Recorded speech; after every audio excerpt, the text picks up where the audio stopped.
So he's chiseling, making a hole, about 2 inches diameter to put the stake in. I step back because I know what's going to happen. And he's telling the kids, come closer. So that like all around him on top, and just when he takes the hammer to pop that pipe, boom, 6 foot of shit came flying out in the air like a geyser, covered these kids, just covered them.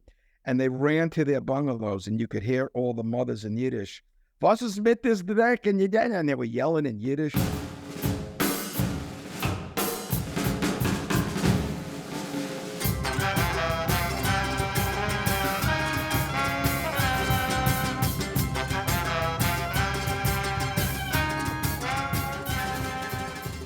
Welcome to Amusing Jews, where we celebrate Jewish contributors and contributions to American popular culture.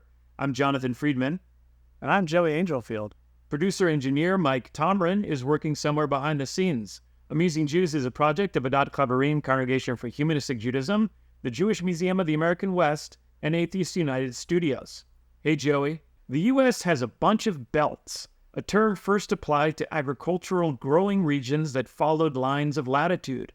Over time, these belts included other regions sharing cultural or economic characteristics, like the Lead Belt, Bible Belt, Pretzel Belt, and Rust Belt. One belt is named for borscht, a specific soup that came to identify Jews of Eastern European origin and their descendants. We're excited to talk with Allen Frishman, archival officer of the Borscht Belt Museum in Ellenville, New York, which celebrates the golden age of the Catskills resort era, when millions of mostly Jewish urbanites sought refuge in the mountains of upstate New York. He's also the author of 2 books, Tales of a Catskill Mountain Plumber and More Borscht from a Catskill Mountain Plumber. Allen, welcome to Amusing Jews. This is a pleasure talking with you guys. I'm a wealth of information. I'll give you a little history about myself. I was born in the Monticello Hospital. It's gone now. It just burned down, I think, last year. That was 73 years ago. And I've just been a collector of interesting items my whole life. My friends used to come to my house and they'd go in my room. I just had some great stuff. And that habit continued. And it just got to be more of a collection of Borscht Belt items and hotel items. In line with that, you grew up in the Borscht Belt and helped your father in the plumbing business. What was it like being a permanent resident of a region known for its hotels and bungalow vacation colonies? It was very interesting in that we were an auxiliary business to the bungalow colonies. We didn't do big hotels. That was a different businesses, bigger businesses. We were really small. And I always tell people when they see my business card, when they see my card now for my book, it's got a big wrench on it. They say, "Oh, you're a plumber." I go, "Wait, I was a bungalow plumber. This is what my dad taught me. Number 1, always carry a wrench. Always, so they think that you're working. Number 2, shit runs downhill. Just remember that. That's the way the pipe's got to go. Number 3, make it work for 9 weeks.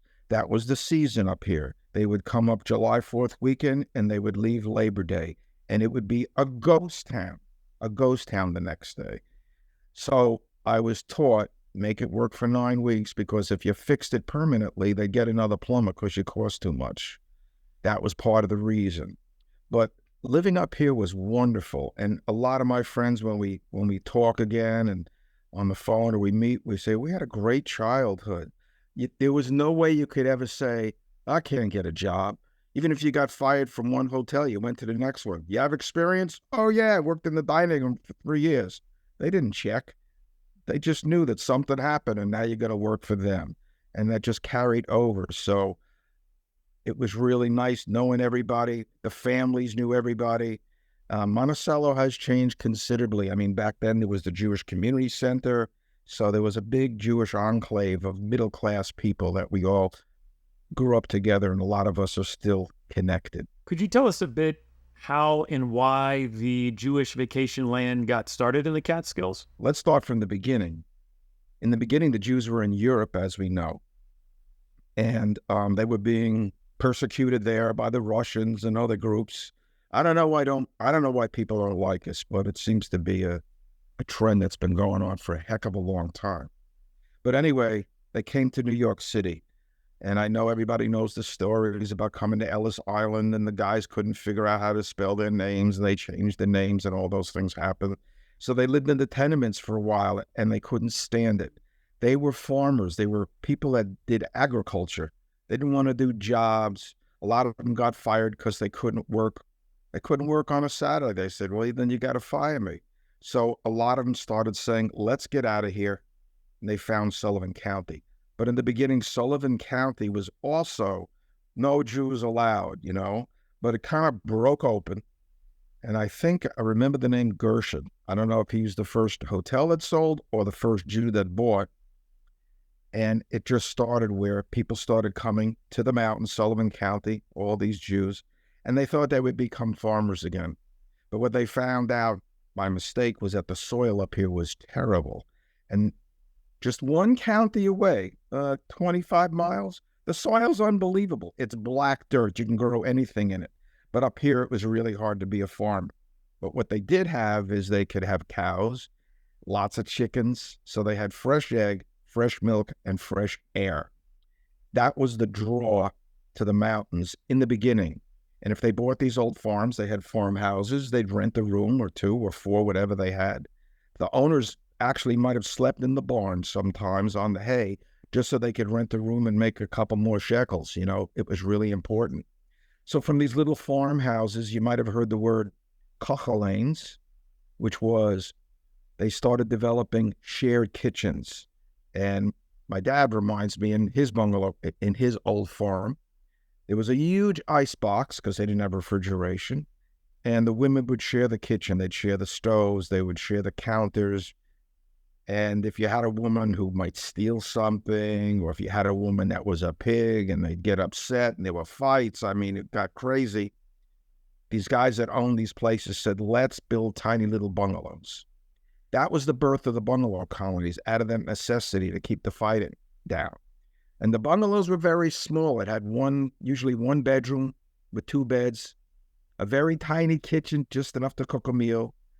Not really a dining room. It was part of the kitchen, but it was enough that to come up for those 9 weeks, enjoy yourself. And the bungalow colonies grew. The hotels, on the other hand, like Grossingers, they started in a little farmhouse, and that too just grew and got bigger and bigger. The Concord, the same way.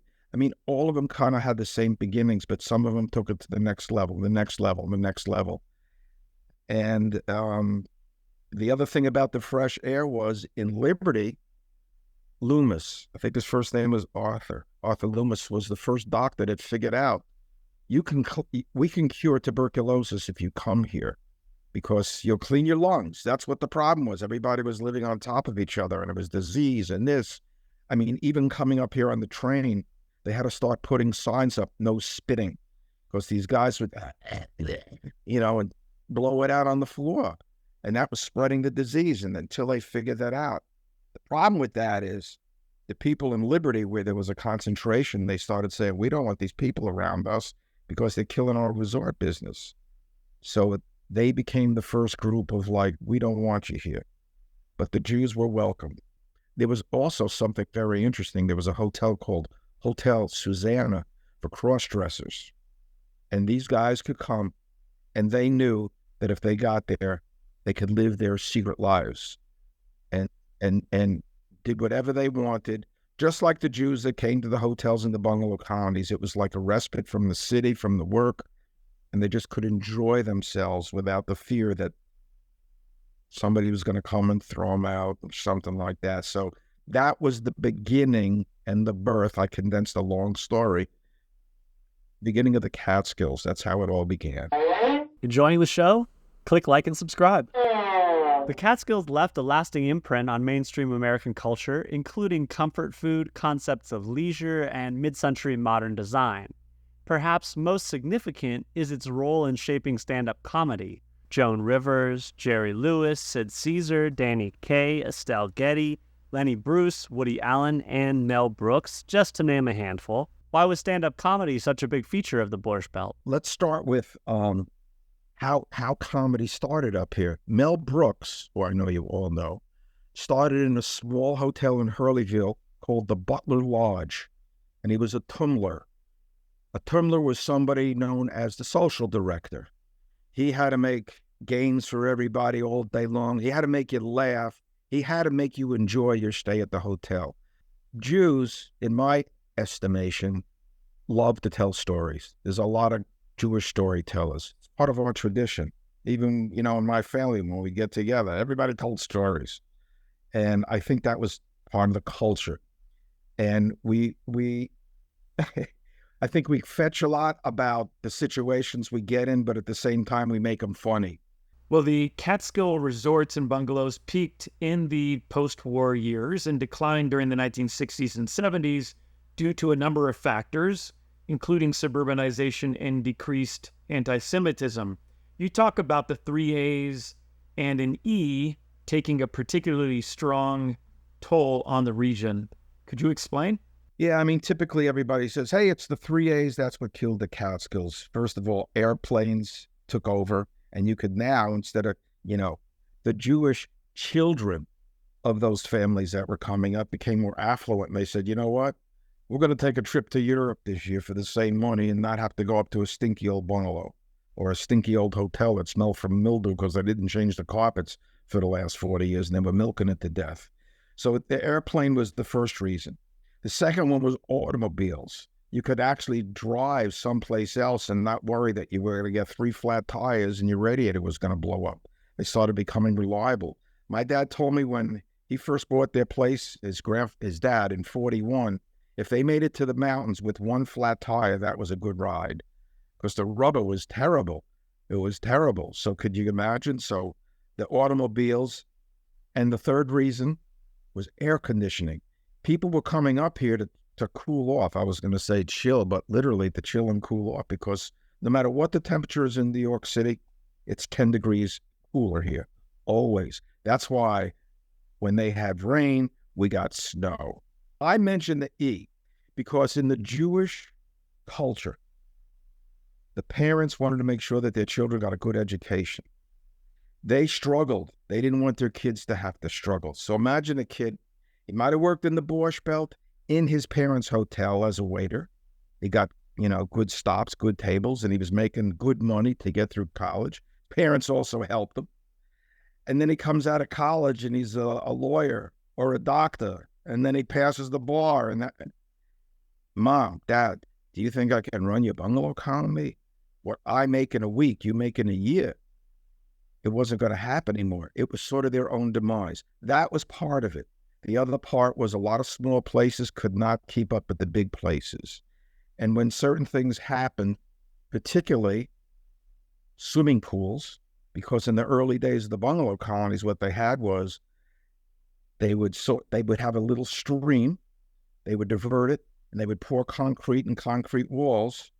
So you kind of had like a wading pool. It wasn't deep, but it was a place to cool off. But the water was always cold because it was constantly stream fed. But then in the late 50s, the Board of Health got involved and started regulating things and said, we don't know if your water's clean. Maybe your septic system is bleeding and it's going into the water and other people are swimming. So you had to have a swimming pool. That was a big expense.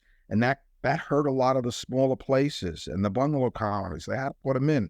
And it was typical on these places to have a sign, filtered swimming pool. They wanted to advertise, if you're looking for a new place, we got this filtered swimming pool, so you could go swimming all summer. It smelled of chlorine, and the old timers, I remember even at my grandparents' place in Mountaindale, there was a couple old timers said, I ain't swimming in that shit. They meant the chlorine. I'm swimming in the lake. That's real water.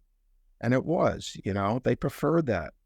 So the modernization of places, and then there was a couple major fires, and then the building codes changed, and then the bigger places had to put sprinkler systems in, and all these things had to be upgraded if you want to stay in business. And they're like, can't do it. So little by little, they started to fold and fold.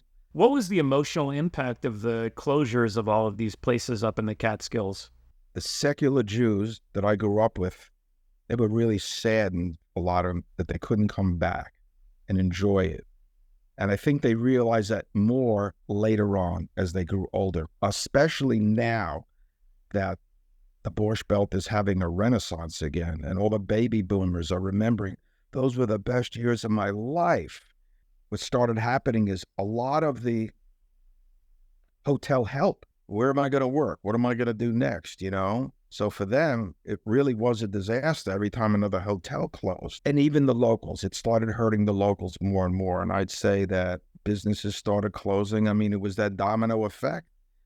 So there were less kosher meat markets, which we had a bunch just in Monticello. I mean, every little town had their own services.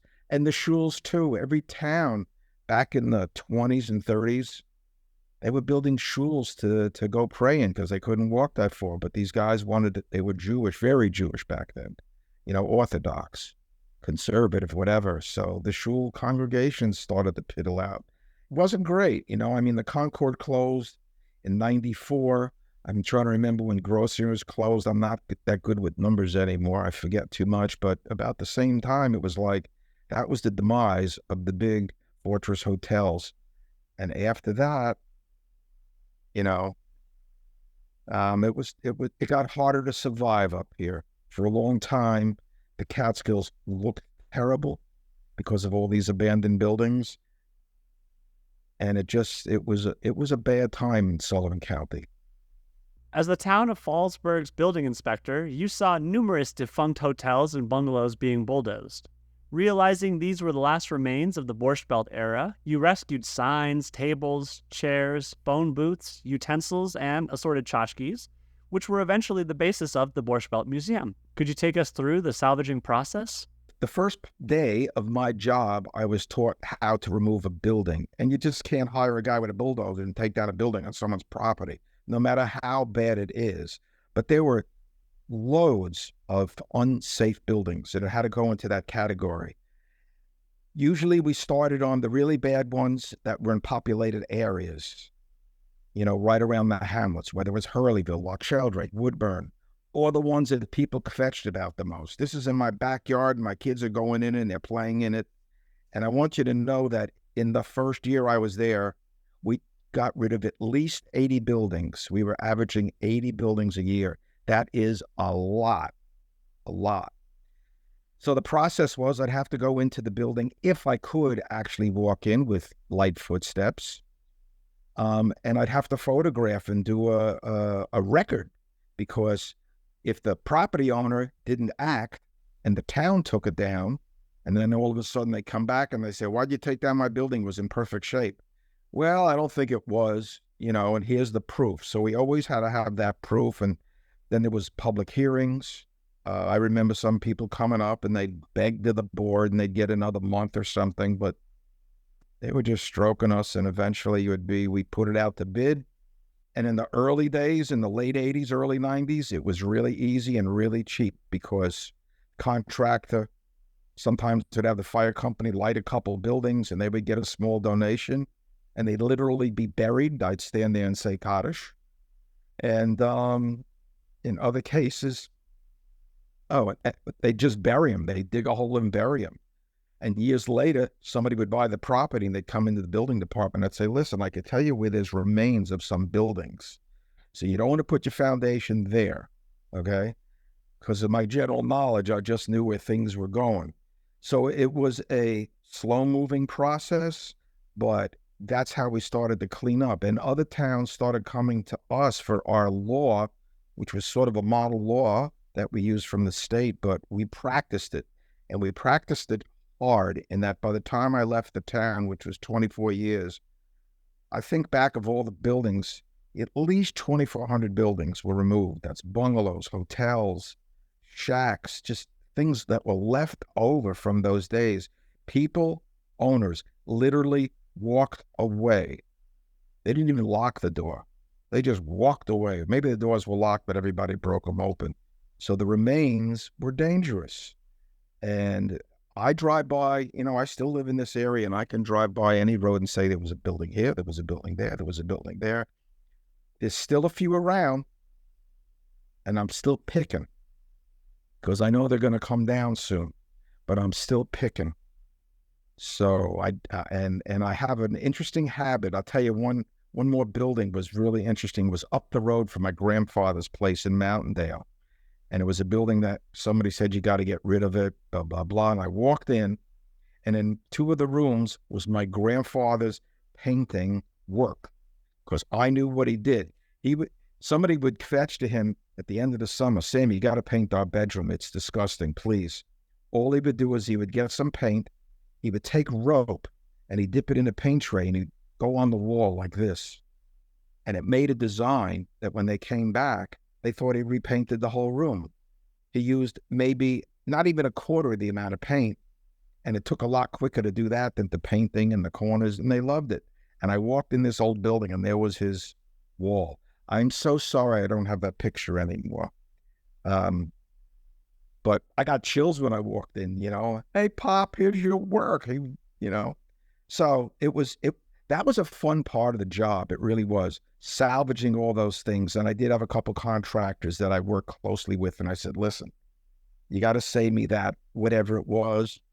And they'd save it for me and bring it to my house. Fire hydrant. I mean, you mentioned the phone booths. I walked into the Aladdin Hotel, and there was a building there that was like the lobby or something at one point. I said, guys, this building's going to have to come down in the next 2 years. You know that. You see those two phone booths? You don't throw them out. You call me up and I'll get them. The next day, there were 2 phone booths in my driveway. I was like, oh, that's pretty good. So they were very accommodating. But yeah, 2 years later, they took it down on their own. So I'm just glad I had the insight to say, don't throw those out. You share a lot of wonderful stories of your life in the Catskills in your book, Tales of a Catskill Plumber, and recount stories others have told you in More Borscht from a Catskill Mountain Plumber. What are a few of your fondest memories? Particularly, my favorite plumbing story is Come a Little Closer. That one I love. There weren't too many religious bungalow colonies back then. If you saw a Hasidim walking around in the mountains, they were really like, wow, Nowadays, it's like all over the place. It's a totally different complexion. But anyway, anytime we would go to a Hasidim bungalow colony, it still holds true. We were secular. We were different. So there was a curiosity. And right away, wherever we'd go to work, there'd be like 10 kids following us, like the Pied Piper. And if we crawled under a bungalow, there'd be 10 little figures blocking all the light. We didn't walk around with drop lights. We knew what we had to do. But when they blocked it, we couldn't shoo the kids away all the time. So one time we get on a job, we got called on a Sunday morning because there was a religious colony, the Crown Heights Bungalow Colony. And right after Shabbos started, the main sewer line got plugged up. It was a tough weekend for them. But what that translates to is more husbands were up, more water, more flushing, more cock-a-doodle-doo. And we got the call Sunday morning early, and the rabbi said, you got to come, and the sewer line's plugged up. And so I was home at the time, and the dad said, come on, we got to do a sewer job. Couldn't say no. I'm still living home, probably about 15. Okay, that was my job, working with him. So we went out there, and he said, you know what? They started following us because it was right in the middle of the main lawn, because he knew where we had to go in with the snake. He says, we're going to make these kids plumbers today. And I knew exactly what he was talking about. So back then, the pipe was made out of, it was called Orangeburg. It was like tar, cardboard. It was total garbage. You could drive a truck over it and just squash it. It was the worst invention in the world, but it was cheap, I guess. So he's chiseling, making a hole, about 2 inches diameter to put the snake in. I step back because I know what's going to happen. And he's telling the kids, come closer. So that like all around him on top, and just when he takes the hammer to pop that pipe, boom, 6 foot of shit came flying out in the air like a geyser, covered these kids, just covered them. And they ran to their bungalows, and you could hear all the mothers in Yiddish, was ist mit this Dreck? And they were yelling in Yiddish. I want you to know that any time we drove into that bungalow colony after that day, they ran away. We cured them of hanging with the plumber. That was the end of that. I'll tell you a new one for my new book, and the new book is Gefilte Fish for the Soul. I hope to have it done by next spring. I'm pushing myself. It's hard, but I'm hoping. Anyway, true story. A lady came to the museum this spring. She told me the story. I said, that has to be in my new book. She said, you could take the story. You can't use my name. I said, no problem. I even forgot her name at this point, which is okay. So she told me that her dad was part owners of one of the burlesque clubs up in Monticello. And he had a cousin who was coming up on the short line bus, and he was going to meet him at the bus stop, and he was blind, Melvin. So he picked up Melvin and he said, listen, I got to go to the club. I got to talk to one of the girls, and you'll hang out with me. We'll go to the club together. He's like, yeah, that'd be great. So they got into the club, and he's holding his hand, but he's got the stick, so he can see where he's going. And he's talking to one of the girls, and another girl there who was zoftic, huge. It's a burlesque club. You got to have boobs really to work there. She walks over to, his cousin and says, that's your cousin, right? Yeah, that's Melvin. And I'd like to talk to him. Sure, go right ahead. So she walks over and says, Melvin, he's about 18. Have you ever touched a woman's breast before? No, never have. She opens up her top and says, Melvin, happy birthday. He's just feeling and squeezing and having a great time. And the look on his face, his uncle said, I never saw him smile like that in his whole 18 years of life. That's only in the Borscht Belt. Only in the Borscht Belt. I like funny. People tell me a lot of stories. Oh, my uncle met Jackie Mason in the Concord, and they sat down and had coffee together. And I'm like, yeah, so? I have 4 million stories that people tell me that it doesn't have any borscht. It's not going to make the book. They all think that, they've read the books. Oh, I got a great story for you. Doesn't make the cut. It's really hard. But Melvin, oh, that was a gem. That was a gem. I love the way you're using the term borscht as sort of like the juice or the oomph. Is this a colloquialism or something that you have developed yourself? How do people use the term borscht in that sense? They don't use it like me, okay? They just refer to borscht as the cold soup, and there is a Russian hot soup that's borscht, totally different. But when I say it now, I always say, it doesn't have enough borscht. It doesn't have enough flavor. It doesn't, and they understand exactly what I'm talking about, but that's my line. And one that I thought I had made up, which is I signed my books, May the Borscht Be With You, taken from Spaceballs. But I found out there's a couple other people that have used that line, and I thought it was my own. But I still use it because I love it, So I need more borscht. I need more borscht in that. People understand what I'm talking about if it's coming from me. Would you mind if I started to use it that way? Sure. Let's spread it. The world needs more borscht now more than ever. Absolutely. Absolutely. I imagine many guests come to the Borscht Belt Museum to reconnect with those bygone days. Younger visitors might be encountering this period of Americana for the first time. What does the museum hope to impart to its visitors? I know that a lot of people come for the nostalgic reasons, and it brings back memories. And I just, for this year, I built a bungalow in the back room. Paneling, the splashbacks, the appliances. So for the younger audience, sometimes I wonder too what they get out of it, and I try to talk to them. And when I'm there, and we are trying to tell them that this was a part of history that your families were part of that will never be reproduced again. It can't be because of that time in history. It was after the war, the late 40s, early 50s. The generation was still suffering from PST, It was like that was the worst thing that ever happened, World War II. And the Holocaust. I mean, unspeakable things that most people that were in it couldn't even talk about it for years and years until closer to their death, I guess. And then they started, and now there's people that say, we got to tell everybody. So I think that younger people are shown a little bit about what was here. Of course, the food, and this year's theme is all about the food in the museum. And, when you'd sit down to order, the menus, which I've got a bunch of, and they're displayed in huge sizes in the museum, you'd have like 5 entrees, and you'd have 6 desserts, and you'd have 5 different soups and different appetizers. And if you wanted it all, they gave it to you all. It wasn't like you had to pick one entree. Give me the steak, but do me a favor, give me a side of chicken too. So the food was an enormous part of the Borscht Belt. I think part of that was also due to the fact that here you had a generation that grew up after the Depression, the Holocaust. They didn't have food. They didn't have it. And now they go to a place where the Jews could eat as much as they want, as many times as they want.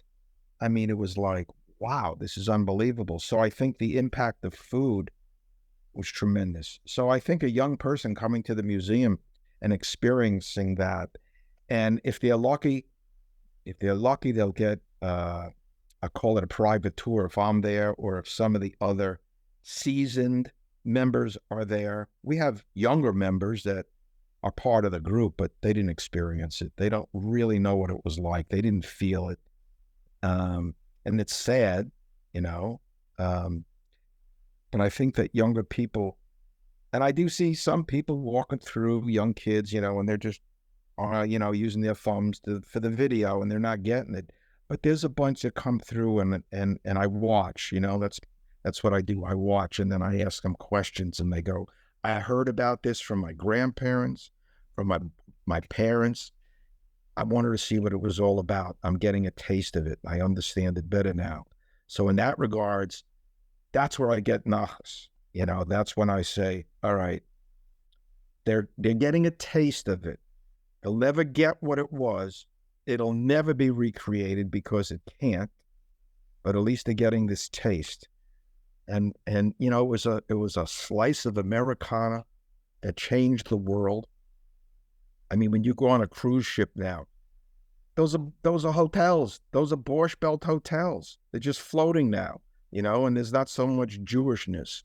But the whole idea of the food, that started in the hotels. The entertainment started in the hotels. Somebody said, let's put it on a boat and get them out on the ocean, and they didn't have to go in the steerage compartments now. Now they can get a deluxe room.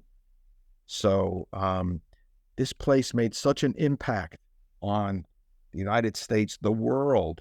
It really made an impact. Thank you so much for joining us, Allen. It was simply my pleasure. I enjoy telling the stories, as you can tell, just a little bit of Jewish storytelling. It's in my blood. And to our audience, now back to your regularly scheduled lives. Amusing Jews is here to amuse you. If you like being amused, go ahead and click like and subscribe.